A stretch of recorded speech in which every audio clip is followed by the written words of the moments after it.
Looking for the best AR glasses to suit your needs? In this video, we're diving into some of the top options available right now.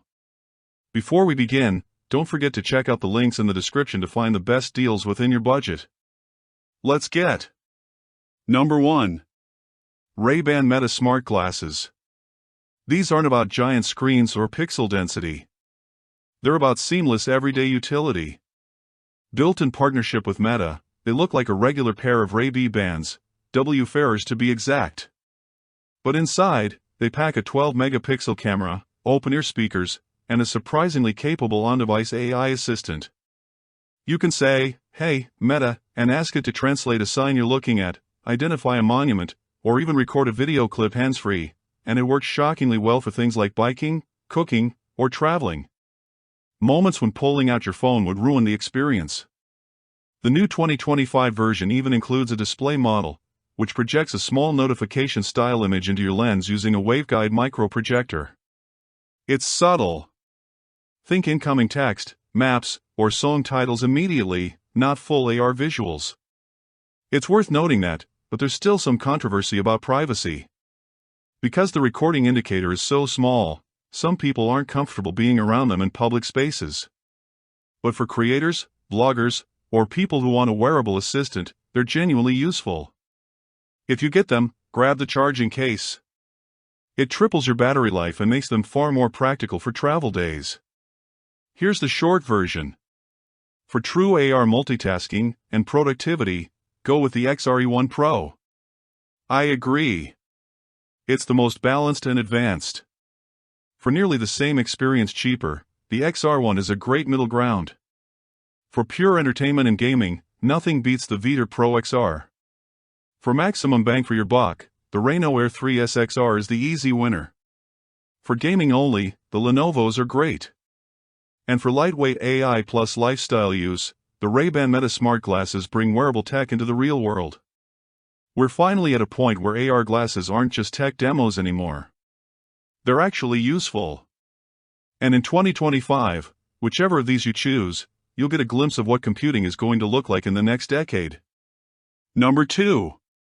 RayNeo Air 3S XR Glasses, which you can find for around $269. They don't claim to be full AR. Instead, they focus on one thing and do it extremely well, giving you a massive bright virtual display for cheap. You get a simulated 201, 1080p per eye, and 120Hz refresh, all in a surprisingly light frame. They're perfect for watching movies in bed, gaming on the go, or working discreetly in public spaces. Tom's Guide called them a $300 ticket to a private movie theater. And honestly, that's not far off. The color reproduction is vivid, the motion smooth, and for the price, they rival glasses that cost twice as much. The biggest limitation is the lack of blackout mode. The lenses don't darken automatically, so in bright light, you'll lose some contrast. But indoors or on a plane, they absolutely shine. Pro tip: if you're using them with a laptop, use a small clip-on privacy shade or even a baseball cap brim. It helps block ambient light and makes the image look like a proper OLED monitor. Now, if you spend more time gaming than you do in spreadsheets, this next pair might be your match. Lenovo's Legion Glasses Gen 2 were designed from the ground up for entertainment first, and they've quietly become a favorite among handheld console owners, especially folks using the Steam Deck, ROG Ally, or Lenovo's own Legion Go. They project what Lenovo calls a 126 inches virtual screen at about 4 MOA, powered by dual micro OLED 1080p panels.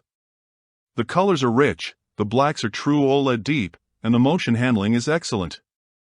No ghosting or shimmer, even in fast-paced games. One reviewer compared it to playing on a floating OLED TV that follows you wherever you look, and that's honestly spot on. Another big plus is built-in diopter adjustment. You can tweak the focus for each eye, so you don't need prescription inserts or custom lenses. Combine that with much improved open-ear stereo speakers, and it feels polished in a way the first-gen version didn't. These really shine for travel and couch gaming.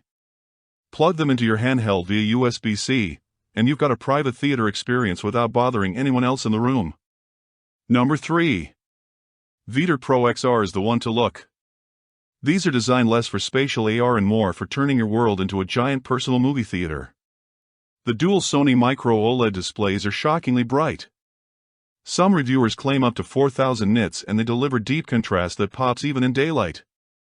Owners constantly describe them as Netflix in your pocket. Pair them with a Nintendo Switch, Steam Deck, or your phone, and you basically have a 120 inches IMAX wherever you go. One Redditor put it perfectly. The brightness and sharpness make it the first pair of glasses I could actually use outside in full daylight. They even include myopia dials so you can fine-tune focus for each eye in his wides. No inserts needed. And if you're picky about comfort, the adjustable nose pads make a real difference. Though some users still swap them for aftermarket ones because the default fit can be tricky. Their weakness, they don't do true AR anchoring. You can't pin windows in space or interact with mixed reality content the way you can with the XRe Pro. But for gaming, long flights, or movie marathons, these are arguably the best experience you can buy today. If you're watching in bright environments, use the electrochromic dimming mode to darken the lenses. It makes a surprisingly big difference in clarity. Now to a hidden gem of 2025, the number 4. XRe One is about $499 and gives you about 90% of the experience. You still get crisp 1080p per eye, buttery smooth 120Hz refresh and the same clean design. The trade-off is a slightly narrower field of view, and fewer advanced optics. So, while it's still great for movies, coding, or virtual multitasking, it's less ideal if you want precise spatial anchoring. In real-world use, people love them for travel or working remotely. A popular setup on Reddit is plugging them into a Steam Deck on a plane. Pass, suddenly you have a 200-inch screen floating in front of you. Another person said they use them for work on hotel stays, turning their laptop into a dual-screen workstation without carrying a monitor. They're light, easy to wear, and a great gateway drug into AR. If you're new to the space, the XReal One is probably the safest entry point. If your goal isn't productivity, but pure entertainment, the number 5. XRe One Pro is usually the first name that comes up. At around $649, they're not cheap. But you're paying for a true AR experience, not just a floating display. They use redesigned prism optics that give you a crisp, bright image across a 57-degree field of view, which is wide enough to feel immersive without causing a strain. And unlike older models that would drift or flicker, these have native 3 degrees of freedom tracking, meaning you can actually pin a virtual window in space, say a YouTube screen floating next to your laptop, and it'll stay there even as you move your head. 1 Reddit user said, "It's the first time I could actually code with a full-size monitor sitting virtually above my real one. It's weirdly productive." They also include electrochromic dimming, so the lenses darken automatically when you step into bright rooms. A godsend for using them outdoors or near windows. The built-in speakers are surprisingly decent, too. Tuned by Bose, which is rare for glasses this light, you won't get cinematic bass, but they're clear enough for podcasts or video calls. Pair the XRe One Pro with the Nebula app on iPad or Mac to unlock true spatial multitasking, like having 3 monitors floating around you. Just be aware, they still need to be tethered to your device, so they're not a standalone headset. In short, they're the MacBook Pro of AR glasses. Polished, versatile, and built for people who actually do things with them. If you like what you just heard, but you don't want to drop $600, the